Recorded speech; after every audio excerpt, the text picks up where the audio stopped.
Hey guys, तो जैसा कि लास्ट पार्ट में हमने देखा था, सुपर ऑक्शन स्टार्ट हो गया था। इसमें पार्ट लेने के लिए काफी लोग आए हैं, एम्पर भी आए हैं। अब आगे जबकि फर्स्ट आइटम को सेल कर दिया गया है, फिर सेकंड आइटम का बारी आता है और सेकंड आइटम को भी कॉल किया जाता है। जब तांगसंग इस ट्रेजर को देखता है, फिर ये भी काफी सरप्राइज होता है। ये आइस क्लैन का ट्रेजर है, आइस थ्रोन। तांगसंग वापस से इस ट्रेजर को देखकर काफी सरप्राइज होता है। स्टार्टिंग में तांगसंग इनके चीफ से भी फाइट किया था और इनसे एक अपॉर्चुनिटीज भी क्रिएट किया था वोविंग के लिए। इससे पहले वाला ट्रेजर इटर्नल सनफ्लावर, ये सनफ्लावर क्लैन में एक फ्लावर तो नहीं था, हालांकि ये कीमती होते हैं, लेकिन एक तो नहीं है इनके क्लैन में। लेकिन इधर आइस थ्रोन है, आइस क्लैन में सिर्फ एक ही है। आइस क्लैन के चीफ का नाम वान बिंग है। तांगसंग इन्हें प्रॉमिस किया था कि इनके क्लैन का हेल्प करेगा, मगर काफी दिन से एक के बाद एक आते गए और तांगसंग इसमें बिजी हो गया और इस कारण से इनका हेल्प डिले हो गया। ये बीच पे सोच भी रहा था कि जब ये कंपटीशन खत्म हो जाएगा, फिर ये आइस क्लैन में भी जाएगा। आइस थ्रोन का स्टार्टिंग प्राइस को 800 अमेटी कॉइन रखा जाता है और इसके बिडिंग को भी स्टार्ट कर दिया जाता है। तांगसंग इस टाइम पे इनके लिए सॉरी फील करता है और थोड़ा सैड भी होता है कि ये अपने प्रॉमिस को पूरा नहीं कर सका है। तो तांगसंग इस बार तो इन्हें रोक नहीं सकता है इसे सेल करने से। फिर ये डिसाइड करता है कि ये बाई करेगा और ये अपने रूम में बटन को प्रेस करता है बोली लगाने के लिए। तांगसंग के एक्शन को देखकर मियासन कहती है, ब्रदर ये तुम क्या कर रहे हो, ये आइस है, हमारे लिए इसका क्या ही यूज है। तांगसंग से कहता है इसका खुद का ही एक मैजिकल इफेक्ट होता है। ना सिर्फ ये एक आइस एलिमेंट के यूजर का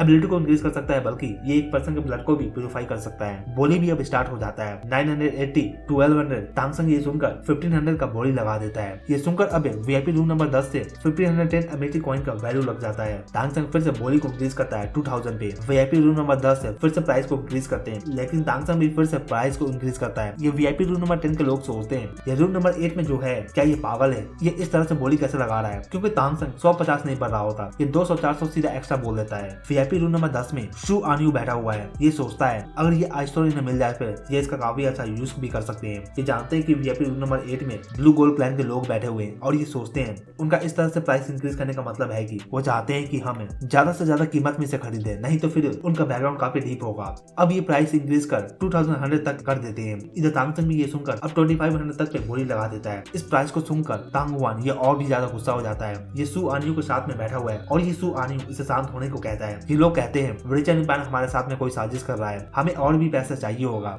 लेकिन ये 2500 प्राइस के ऊपर भी जाना नहीं चाहते हैं, जबकि ये काफी कीमती प्राइस है। तो फिर जब ये सोच रहे थे, तो फिर इधर होस्ट इस बोली को भी कंफर्म कर रहा होता है और ये कहता है 2501, 2502, 2503। आइस थ्रोन 2500 में सेल कर दिया जाता है। आइस ड्रैगन टियान हुआंग ये वीआईपी रूम नंबर 10 में बैठा हुआ है और ये बिड को इंक्रीज करने वाला था, मगर जैसे ही ये कहने वाला था काउंटडाउन खत्म हो गया था और ये आइटम तांगसंग को चला जाता है। इसने सोचने में ही ज्यादा टाइम को वेस्ट कर दिया। टियान हुआंग सोचते हुए इतना टेंशन में आ गया था कि इसने रॉन्ग बटन को ही प्रेस कर दिया था और जब ये रियलाइज करता है, फिर ये खुद पे ही हंस पड़ता है कि मैं ऐसा कैसे कर सकता हूँ। इधर तांगसंग वीआईपी रूम नंबर 8 में है और ये सोचता है इसे तो हर हाल में ये आइस थ्रोन लेना ही था और इसे ये मिल भी चुका है। अब तक 2 आइटम सेल हुआ है और ये दोनों ही आइटम लोगों को काफी पसंद भी आया है और साथ ही काफी हाई प्राइस में भी सेल हुआ है। थर्ड आइटम को कॉल किया जाता है। इधर शू आन्यू कहता है, ब्रदर तांगवान वीआईपी रूम नंबर 8 में ब्लू गोल्ड क्लैन के लोग बैठे हुए हैं और आइस थ्रोन इनके लिए यूजलेस है। इस ऑक्शन के बाद में इनसे बात करूंगा, देखते हैं कि अगर ये मान जाते हैं फिर अच्छा होगा। ये कहता है पहले तो ब्लू गोल्ड क्लैन में कुछ भी नहीं था, मगर जब से ट्री एंसेस्टर अवेकन हुए हैं, फिर इनका भी रेपुटेशन काफी इंक्रीज किया है। इनका चीफ है सिटी ट्रायल को पार कर सिटी लॉर्ड भी बन चुका है और एक एम्पर को भी किल किया है। एक एम्पर को किल करना आसान नहीं होता,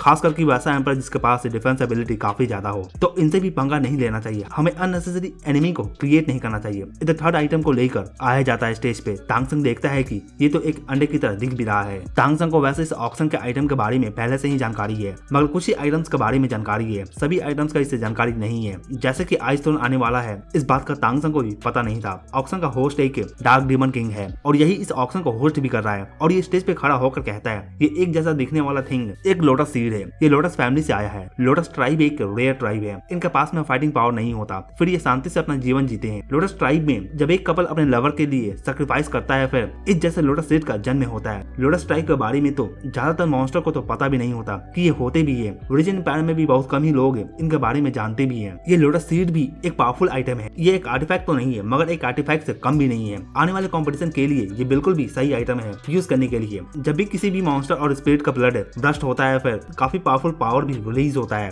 एक पर्सन खुद के ब्लड को बर्न कर अपने पावर को ज्यादा से ज्यादा जनरेट कर पाता है। हालांकि खुद के ब्लड को ज्यादा बर्न करने से एक पर्सन मारा भी जा सकता है, लेकिन अगर कोई इस लोटस सीड के ऊपर में खड़ा होकर अपने ब्लड को बर्न करे फिर लॉस्ट ब्लड भी रीस्टोर हो सकता है। यानी कि ये लोटस सीड एक पर्सन के एचपी को फुली रीस्टोर कर सकता है, जिसके कारण से ये आइटम भी काफी वैल्यूएबल हो जाता है। फाइटिंग के दौरान में मियासन कहती है, ब्रदर तुम्हें ये आइटम लेना ही होगा और कीमत पे तुम्हें ये लेना ही चाहिए। ब्लू गोल्ड क्लैन के लोग ये फाइटिंग में अच्छे नहीं होते, ये लाइफ एनर्जी को यूज कर सकते हैं, तो इसका मतलब है कि ये दूसरे के ब्लड को भी रीस्टोर कर सकते हैं, लेकिन इस लोटस सीड के साथ में इनका पावर भी डबल हो सकता है। टांगसंग भी कहता है, मैं कैसे नहीं इस जैसे आइटम में इंटरेस्टेड रहूंगा। टांगसंग सोचता है अगर ये आइटम दूसरे के हाथ में चला गया फिर प्रॉब्लम भी काफी होगा। इसका स्टार्टिंग प्राइस अभी 1000 अमेरिकी कॉइन पे रखा जाता है। जैसे ही ऑक्शन स्टार्ट होता है प्राइस बढ़कर सीधा 1500 और फिर 2000 पे चला जाता है। टांगसंग अभी बिड नहीं कर रहा, ये वेट करता है, पहले प्राइस को भागने दो, जितना तक ये जा सकता है उतना तक ये वेट करता है भागने का। और सेकंड थिंग है कि ये ऑब्जर्व भी करना चाहता है कि इस बिडिंग में कौन कौन पार्ट ले रहे हैं, कौन कौन पावर हाउसेस में इंटरेस्टेड भी हैं। इधर प्राइस इंक्रीज कर अब 2600 पे चला जाता है। अब इतना पे आने के बाद प्राइस भी स्लो हो जाता है, ज्यादा लोग भी अब बोली नहीं लगा रहे होते, जबकि ये प्राइस अब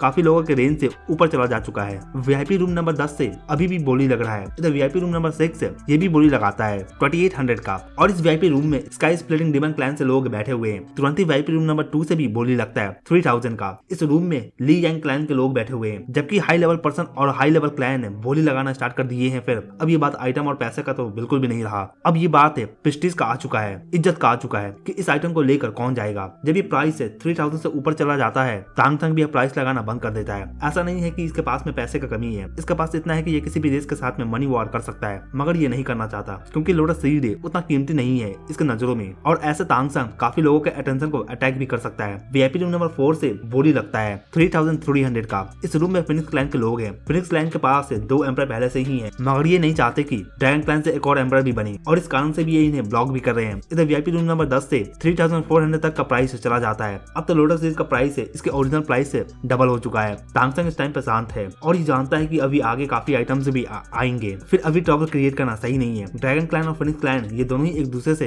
प्राइस वॉर खेलने लगते हैं। देखते ही देखते अब इस आइटम का 4000 प्राइस चला जाता है। जब काउंटडाउन स्टार्ट होता है फिर टांगसंग भी इसमें कूद पड़ता है और ये प्राइस इंक्रीज कर 4200 कर देता है। ये जानता है कि आइटम इतना कीमत पे यूजलेस हो चुका है, मगर जबकि टियानग एम्पर इसके साथ में अभी बात की है और साथ ही से कहे हैं कि ये इसे कंपनसेट करेंगे, फिर टांगसंग भी इसमें कूद पड़ता है। टांगसंग अपने एनिमी को इस तरह का आइटम तो लेकर जाने नहीं देना चाहता है। डार्क डेमन किंग ये स्टेज पे काउंटडाउन करना स्टार्ट कर देते हैं 1, 2 और 3 और ये आइटम सेल हो चुका है। अब टांगसंग टोटल 6000 अमेरिकी कॉइन को यूज कर चुका है इस ऑक्शन में अब तक के आइटम को परचेज करने के लिए। इस आइटम को लेने के बाद टांगसंग टियानग एम्पर से कांटेक्ट करता है फिर से और कहता है, योर मैजेस्टी मैंने इस आइटम को बाई कर लिया है। आप किस तरह के कंपनसेशन का बात कर रहे थे? इस पे ये कहते हैं, तुमने किसने कहा कि इस आइटम को तुम्हें खरीदने के लिए तुम्हें बस इसका प्राइस इंक्रीज करना था ताकि दूसरे के महंगे में ये आइटम पड़ जाए, मगर तुमने तो इसे ही खरीद लिया। टांगसंग इस पे कहता है, मैं नेक्स्ट टाइम फिर ट्राई करता हूँ, मैं नेक्स्ट टाइम ध्यान रखूंगा। टियानग एम्पर कहते हैं, मैं भी इसमें पार्ट नहीं ले रहा हूँ, मैं इसमें बाद में पार्ट लेने वाला हूँ। ये कहते हैं कि तुम भी इसमें पार्ट लिए हो, फिर तुम्हें भी कुछ आइटम्स को बाई करना चाहिए ताकि तुम कॉम्पिटिशन में अच्छे से फाइट भी कर सको। टांगसंग कहता है, मैं समझ गया। इधर नेक्स्ट आइटम को कॉल किया जाता है स्टेज पे। नेक्स्ट आइटम से काफी लाइफ एनर्जी भी फील होता है, दूसरे भी इसे देखकर काफी सरप्राइज होते हैं। ये एक ब्लू गोल्ड फ्रूट है जो कि ब्लू गोल्ड क्लैन से आता भी है। इसके अंदर में लाइफ एनर्जी भरा हुआ है। डार्क डेमन एम्पर कहते हैं, इस वर्ल्ड में काफी मेडिसिन है जिसका अपना ही बेनिफिट है, मगर इसका बेनिफिट अलग ही है। लाइफ एनर्जी काफी रिच होता है। इस फ्रूट का लाइफ एनर्जी एक पर्सन के बॉडी के कंडीशन को इंप्रूव कर सकता है, इंजरी को हील कर सकता है। इसे देखकर टांगसंग एल्डर की ओर देखता है। इसे याद आता है कि रिंग में काफी सारे ब्लू गोल्ड फ्रूट थे। एल्डर टांगसंग को कहते हैं, चीफ ये फ्रूट हमारे क्लैन में कंडेंस होता है। हमें लगता है कि जब आप एक एम्पर लेवल पे चले जाओगे फिर उस टाइम पे जब आप इस फ्रूट को कंडेंस करोगे तो उस टाइम पे जो फ्रूट बनेगा उसमें काफी ज्यादा लाइफ एनर्जी होगा और उस तरह का फ्रूट एम्पर में भी काफी ज्यादा पॉपुलर होगा। एम्पर भी इस तरह के फ्रूट के लिए पागल हो जाएंगे। अभी जो ब्लू गोल्ड फ्रूट सोल्ड हो रहा है इस ऑक्शन में ये किंग लेवल का फ्रूट है। जब उस टाइम पे मियाओसन इस फ्रूट को सेल कर रही थी रोड साइड पे वो फ्रूट किंग लेवल का नहीं था। ब्लू गोल्ड फ्रूट का स्टार्टिंग प्राइस 1500 पे रखा जाता है। जैसा ही अब डार्क डेमन किंग इसे अनाउंस करते हैं फिर दूसरे भी सभी एक्साइटेड हो जाते हैं इसे लेकर। इधर टांगसंग इस आइटम को देखकर सोचता है, जबकि इससे पहले वाले आइटम्स काफी कीमत पे सेल हुए हैं, फिर इस फ्रूट का भी कीमत ज्यादा पे ही सेल होना चाहिए और इसलिए ये खुद के ही आइटम के प्राइस को इंक्रीज करने का सोचता है। वैसे ये सुपर ऑक्शन ऐसा करने से मना भी नहीं करता, जबकि बायर इसका कीमत देने को रेडी हो तो फिर तब तक सब कुछ सही रहता है। टांगसंग के बाद वीआईपी रूम नंबर 4 से बोली लगता है 3100 का। वीआईपी रूम नंबर 1 में टियानग क्लैन के लोग हैं और ये 4000 एमिटी कॉइन का बिड करते हैं। तांगसंग ये देखकर सरप्राइज है कि तुरंत ही अब इसका कीमत काफी इंक्रीज कर चुका है। इस ब्लू गोल्ड फ्रूट को ईट करने से लाइफ स्पैन तो ज्यादा इंक्रीज नहीं करेगा, मगर इससे बॉडी को काफी बेनिफिट भी मिलता है। तियानयांग एम्परर तांगसंग को कांटेक्ट करते हैं थ्रू माइंड कम्युनिकेशन से और इसे पूछते हैं तो क्या तुम इस फ्रूट को खुद से कंडेंस कर सकते हो क्या। इस पर तांगसंग कहता है हाँ कर सकता हूँ, मगर अभी मैं करने का सोच भी नहीं रहा। जब मैं एम्पर लेवल पर चला जाऊंगा फिर करने का भी सोचूंगा, क्योंकि उस टाइम पे इसका इफेक्ट भी ज्यादा मिल सकेगा। इधर जब ये बात कर रहे थे फिर ऑक्शन में प्राइस अभी भी इंक्रीज ही कर रहा है। अभी इसका प्राइस 5000 पे चला जा चुका है। तांगसंग रियली में ब्लू गोल्ड क्लैन से नहीं है, तो अगर कोई भी ब्लू गोल्ड फ्रूट को कंडेंस करना चाहता है फिर उसे खुद के बॉडी को एक ब्लू गोल्ड ट्री में चेंज करना होता है और कुछ समय के लिए कल्टिवेट करना होता है और इस ट्री में फ्रूट भी कंडेंस होना स्टार्ट होता है। इधर तांगसंग अब यहाँ से निकलकर स्टेज की ओर में जाता है और यहाँ पे आकर डार्क डेमन किंग से कहता है मैं ब्लू गोल्ड फ्रूट के बारे में कुछ इन्फॉर्मेशन बताना चाहता हूँ उन सभी को। ऐसा नहीं है कि मैं इसके प्राइस को इंक्रीज करना चाहता हूँ, इसलिए मैं इन्फॉर्मेशन बता रहा हूँ, मगर इन्हें जानने का जरूरत है। तांगसंग ऑडियंस से कहता है अब इस फ्रूट के लिए वीआईपी रूम नंबर 1, 2, 4, 6 और 10 ही बिड कर रहे हैं। ये फ्रूट को कंडेंस करना काफी डिफिकल्ट होता है। ये फ्रूट किंग लेवल पे है। अभी मेरे क्लैन के इलाइट किंग लेवल पे सिर्फ 4 ही लोग हैं, मुझे भी मिलाकर इस और जो भी इस फ्रूट को कंडेंस करता है इसका मतलब होता है कि वो फ्यूचर में एक एम्परर कभी भी नहीं बन सकता है। इस कारण से भी मैं इसे भी कंडेंस नहीं करता। मेरे पास एक प्रपोजल है। अभी जो प्राइस चल रहा है ये सही प्राइस है। मैं चाहता हूँ कि मैं इस फ्रूट को जो भी अभी बिड कर रहे हैं मैं इन्हें एक एक दे दूं, मगर इसके लिए मैं चाहता हूँ कि मेरे क्लैन को लाइफ एनर्जी कंडेंस करने का चांस भी मिले। अगर इसे आप सहमत है फिर मुझे बोल सकते हैं, नहीं तो फिर आप इसे बिड करके इसे ले सकते हैं। ये कहने के बाद तांगसंग अब वीआईपी रूम नंबर 8 में चला आता है। इधर मी गोंजी सू क्वीन ये भी बैठी हुई है। मी गोंजी ब्लू गोल्ड क्लैन के चीफ को देखकर कुछ रीजन से इसे फेमिलियर लगता है, जैसे कि ये इसे जानती हो पहले से, और ये सोचती है ये कितना ज्यादा चालाक है। इसका आइटम अभी 5000 पे सेल हो रहा है और अब ये दूसरे आइटम को ऑफर का टोटल 25000 एमिटी कॉइन तक का प्रॉफिट को जनरेट कर चुका है। इधर जब तांगसंग अपने वीआईपी रूम में आता है फिर तियानयांग एम्परर भी काफी गुस्से में इसे कांटेक्ट करते हैं कि तुमने अपने आइडेंटिटी को रिवील कैसे कर दिया। सभी को पता चल गया कि वीआईपी रूम नंबर 8 में कौन बैठा हुआ है। इधर डार्क डेमन किंग अब इन सभी वीआईपी रूम से पूछते हैं कि तांगसंग के बात पे एग्री करते हैं या नहीं। इस पे वीआईपी रूम नंबर 1 कहता है मैं एग्री करता हूँ। रूम नंबर 2 भी एग्री करता है, 4 भी एग्री करता है, 6 भी एग्री करता है और 10 भी एग्री करता है। जबकि ये 5 वीआईपी रूम वाले एग्री करते हैं फिर तांगसंग को 5 फ्रूट को सेल करना होगा 5000 एमिटी कॉइन पे। अभी तक तांगसंग टोटल 6000 एमिटी कॉइन को स्पेंड कर चुका है इस ऑक्शन में और total 25000 Amity coin profit gain कर चुका है। तांगसंग का आइडिया लाइफ एनर्जी को कंडेंस करने का अभी भी एंसेस्टर कोड के थ्रू डिस्कस नहीं किया गया है। ये मैटर को कंपटीशन के बाद ही डिस्कस किया जाएगा, मगर तांगसंग अभी से ही प्रिपरेशन करना स्टार्ट भी कर चुका है। इधर ड्रैगन क्लैन से शू आनियू तांगसंग को कॉल करता है। तांगसंग इसके पास में आता है। तांगसंग इस बंदे को वैसे भी पसंद नहीं करता, जबकि ये मी गोंजी से पंगा ले रहा था। दोनों एक दूसरे से मिलने के बाद एक दूसरे को ग्रीट करते हैं। शू आनियू कहता है ब्रदर तुमने जो आइटम आइस थ्रोन को लिया था इसे मेरे पार्टनर को चाहिए। हम ओरिजिनल प्राइस से 100 एमिटी कॉइन ज्यादा देने को रेडी है। तांगसंग इसे कहता है ये आइस थ्रोन मेरे लिए यूजलेस है, मगर मेरा एक फ्रेंड है जिसे ये चाहिए, तो इसमें मैं कोई भी कॉम्प्रोमाइज नहीं करना चाहता हूँ। शू आनियू के पास में टांग हुआन भी खड़ा होता है और ये कहता है तुम्हारा फ्रेंड क्या इस कॉम्पिटिशन में पार्ट लेने वाला है। इस पर तांगसंग कहता है नहीं वो अभी नहीं लेने वाला है, वो अभी सिर्फ डेमन किंग लेवल पे ही है, फिर वो तो नहीं ले सकता है। ये बंदा कहता है इनके लिए आइस थ्रोन काफी इंपॉर्टेंट है। तांगसंग कहता है फिर ऑक्शन के टाइम पे तुमने प्राइस को इंक्रीज क्यों नहीं किया था, मैं तो गिव अप ही करने वाला था। ये सुनकर टांग हुआन काफी गुस्सा हो जाता है। ये बंदा कहता है तुम इस कॉम्पिटिशन में पार्ट तो ले रहे हो। ये सुनकर तांगसंग स्माइल करता है और कहता है हाँ मुझे अपने क्लैन को रिप्रेजेंट करना है, फिर मैं अपना बेस्ट करने का ट्राई करूंगा। तांगसंग इन्हें गुड बाय बोलकर चला जाता है। वीआईपी रूम नंबर 8 और 10 के बीच में 9 बैठा हुआ है। जब ये दोनों बात कर रहे थे फिर इन दोनों के बीच में वीआईपी रूम नंबर 9 इनमें जो भी लोग बैठे हुए हैं ये भी सुन रहे थे और इसके अंदर में मैनमुथ डिमन क्लैन से बंदे हैं। तांगसंग इसे देखता है और कहता है इसका नाम शायद निंग चेंग है। ये पर्सन अभी गोल्डन मैनमुथ डिमन क्लैन का चीफ भी है और साथ ही गोल्डन सिटी का सिटी लॉर्ड भी है। ये डायरेक्ट डिसेंडेंट तो नहीं है मैनमुथ डिमन एम्परर का।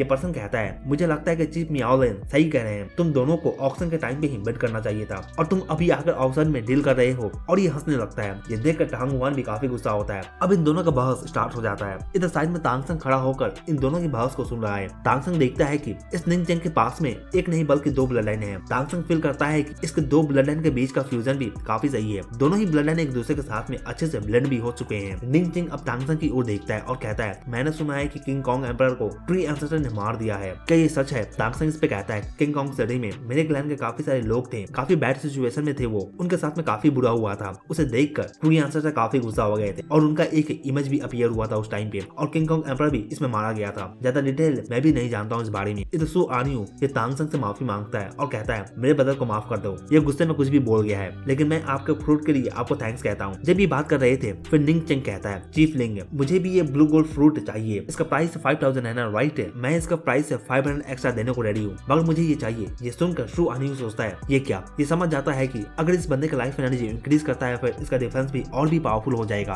और ये काफी स्ट्रॉन्ग भी बन सकता है। तांगसंग कहता है ठीक है, मगर ये मैटर दूसरे को तुम मत बताना, क्योंकि अभी हमारे पास में स्टॉक भी ज्यादा नहीं है और तुम्हें 5000 एमिटी कॉइन ही देने का जरूरत है। मैं इससे ज्यादा तुमसे नहीं लूंगा। इधर निंग चेंग सोच रहा था कि अगर ये कॉम्पिटिशन में तांगसंग से मिलेगा रिंग में, फिर ये उस टाइम पे क्या कर सकेगा। उस टाइम पे अगर ट्री एंसेस्टर का पावर तांगसंग यूज करता है फिर इसके लिए काफी प्रॉब्लम ही हो, और इस कारण से भी खुद के पावर को इंक्रीज भी करने का सोचता है। इधर तांगसंग ऑलरेडी हैप्पी मूड में है, जबकि इसे काफी प्रॉफिट भी हुआ है। तो फिर जब ये बात कर रहे थे फिर मी गॉन्जी और इसकी मदर दोनों ही अपने रूम के बाहर में थी और ये इनकी बातों को सुन भी रहती है। इधर तांगसंग भी इन्हें नोटिस करता है और सोचता है कि ये भी इसमें इंटरेस्टेड है। इधर मैन जैन क्लैन की एक वुमन आती है, इसे देखकर शू आनी और दूसरे भी इसे ग्रीट करते हैं। तांगसंग भी इसे ग्रीट करता है और ये वुमन भी तांगसंग और दूसरे को भी ग्रीट करती है। ये वुमन और निंग चेंग इन दोनों के बीच में लव रिलेशन है। बिहीमत डीमन क्लैन के लोग ये अपने बच्चे को शॉर्ट डीमन क्लैन में सेंड कर देते हैं। वहाँ पे ये जाकर शॉर्ट फाइटिंग स्टाइल को भी सीखते हैं। जिंदगी भी तांगसंग के माइंड में इन सभी इन्फॉर्मेशन को बता रही होती है कि मैन विद डीमन ये वीक नहीं है, बस ड्रैगन और फिनिक्स क्लैन के थ्रू अब तक ये सप्रेस करते आ रहे थे। मगर जबकि क्रिस्टल डीमन अपना नहीं है फिर ये भी ऊपर अब राइज करना चाहते हैं। ये सभी पावरफुल एनिमीज हैं जिनका कॉम्पिटिशन में भी तांगसंग को सामना करना पड़ सकता है। इधर ऑक्शन आज के लिए खत्म हो जाता है। अब रात का ऑक्शन स्टार्ट होगा। डिनर के बाद अब सभी जगह पे अंधेरा हो चुका है। इस टाइम पे स्टेज पे जो डार्क डीमन किंग ऑक्शन को हैंडल कर रहे थे अब ये चले जाते हैं और इनके जगह पे कोई और आ जाता है। इनके जगह पे मैन विद डीमन किंग आते हैं। इसे देखकर तांगसंग भी सरप्राइज है कि ये आ चुका है। अब तांगसंग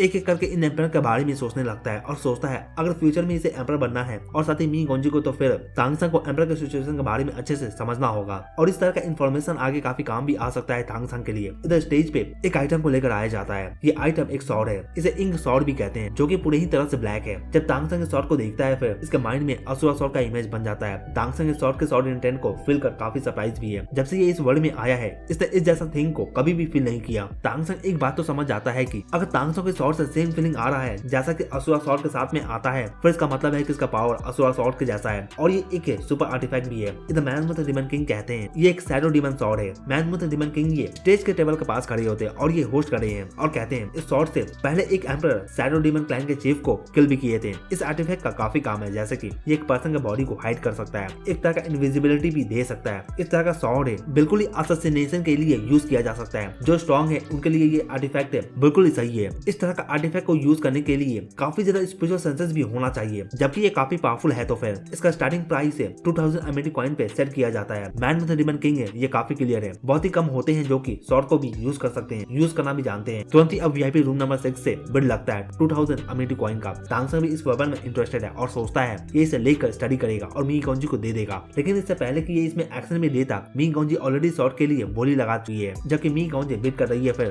तांगसंग बिड करने का नहीं सोचता। धीरे धीरे इस सॉर्ड का प्राइस भी इंक्रीज करता जाता है और अब तो 3000 एमिटी कॉइन पे भी जा चुका है। वीआईपी रूम नंबर 6 में लाहा मुकिन बैठा हुआ है और ये भी बिड करता है 3400 पे। इधर वीआईपी रूम नंबर 11 से भी बिड लगता है 3600 का। वापस रूम नंबर 6 से 3700 का बिड करता है। इधर वीआईपी रूम नंबर 8 जिसमें तांगसंग है ये भी प्राइस को इंक्रीज कर देता है और सीधा 500 एक्स्ट्रा एमिटी कॉइन को बिड कर देता है, जिससे ऑडियंस भी काफी सरप्राइज होते हैं। देखते ही देखते अब इसका प्राइस भी अब 5000 तक पे चला आता है। दूसरे ऑडियंस में सोचते हैं वीआईपी रूम नंबर 8 में ब्लू गोल्ड क्लैन का चीफ है और ये कितना ज्यादा अमीर है कि ये एक बार में इतना ज्यादा प्राइस को इंक्रीज कर देता है। तांगसंग मी गॉन्जी के वीआईपी रूम की ओर में देख रहा है और ये कहता है चीफ मी आप इस आइटम में पार्ट मत ले, मैं इस आइटम को आपको गिफ्ट कर दूंगा। ये सुनकर ये भी काफी सरप्राइज होती है। न जान ना पहचान मैं तेरा मेहमान, ये कैसे हो सकता है। दूसरे ये सुनकर काफी सरप्राइज होते हैं और साथ ही इनका एक्सप्रेशन भी देखने के लायक होता है कि ये क्या हो गया। कोई कैसे दूसरे को 5000 एमिटी कॉइन का एक महंगा गिफ्ट भी दे सकता है। तांगसंग के जैसा बॉयफ्रेंड हो तो फिर कुछ भी हो सकता है। हालांकि मी गॉन्जी कहती है नहीं, मैं दूसरे का थिंग को एक्सेप्ट नहीं करती। ये सुनकर तांगसंग भी ज्यादा सरप्राइज नहीं होता है क्योंकि ये एक्सपेक्ट तो कर ही रहा था इस तरह का थिंग। और वैसे भी अभी मी गॉन्जी तांगसंग के आइडेंटिटी को नहीं जानती है। जबकि मी गॉन्जी बिड कर रही है फिर तांगसंग भी बिड करना बंद कर देता है। मी गॉन्जी शॉर्ट के लिए 5100 बिड करती है। मी गॉन्जी को ये शॉर्ट चाहिए। पिकअप लाइन भी काफी रिच है मगर 5100 एमिटी कॉइन इनके लिए भी काफी ज्यादा है। फिर मी गॉन्जी भी इस टाइम पे थोड़ा डिफिकल्ट सिचुएशन को फेस कर रही है। इधर मियाओ शेन तांगसंग को कहती है ब्रदर तुम ये क्या कर रहे हो, इस तरह से तो तुम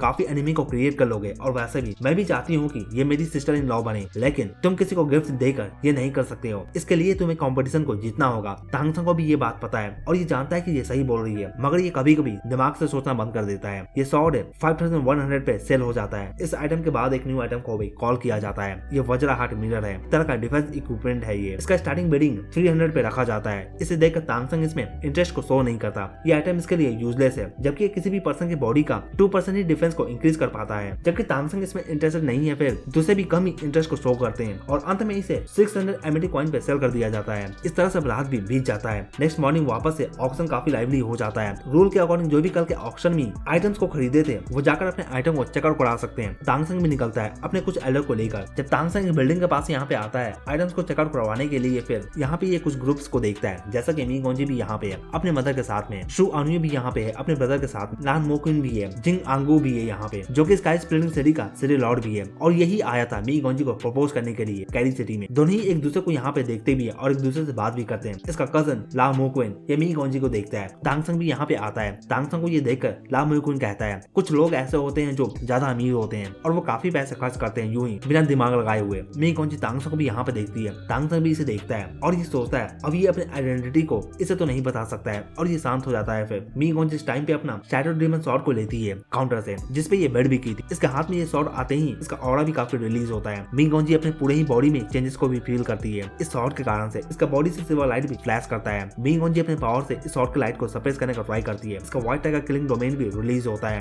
इस टाइम पे अभी भी शैडो डीमन स्वॉर्ड मी गोंजी के हाथ में काफी ब्राइटली शाइन करता है। इसके कारण से इसका सी ऑफ सेंसेस भी डिस्टर्ब होता है। इस तांगसेंग भी यहाँ पे खड़ा है और ये भी इस को देख रहा है। ये देखता है कि असुरा स्वॉर्ड मी गोंजी के बॉडी में फ्लिकर करता है और इसका पावर भी फैल जाता है जिससे ये शैडो स्वॉर्ड का लाइट भी अब शांत होने लगता है। तांगसेंग सोचता है जब ये ऑक्शन खत्म हो जाएगा फिर ये मी गोंजी के पास में जाएगा और जाकर इस स्वॉर्ड को चेक करेगा कि ये कैसा है। मी गोंजी स्वॉर्ड को लेकर अपने सी ऑफ सेंसेस में डाल देती। ये स्वॉर्ड मी गोंजी के स्पेशल वर्ल्ड में चला आता है और इसके अंदर में काफी साइन भी करता है। मी गोंजी सोचती है इसका कीमत अगर 10,000 अमेरिकी कॉइन भी होता फिर भी ये इसे जरूर लेती। ये काफी गुड स्वॉर्ड है। मी गोंजी को फील होता है कि ये स्वॉर्ड और इसका कल्टीवेशन भी फ्यूचर में काफी इंप्रूव कर सकता है। और इसी के साथ ये पार्ट यहीं पे खत्म होता है। तो दोस्तों इसका आगे का पार्ट हम नेक्स्ट वीडियो में देखेंगे। इस पार्ट के लिए इतना ही। वीडियो अच्छा लगा हो तो वीडियो को लाइक जरूर और अगर आप चैनल पर नए हैं चैनल को जरूर सब्सक्राइब करें ऐसे और भी एनीमे एक्सप्लेन के लिए। Thank you.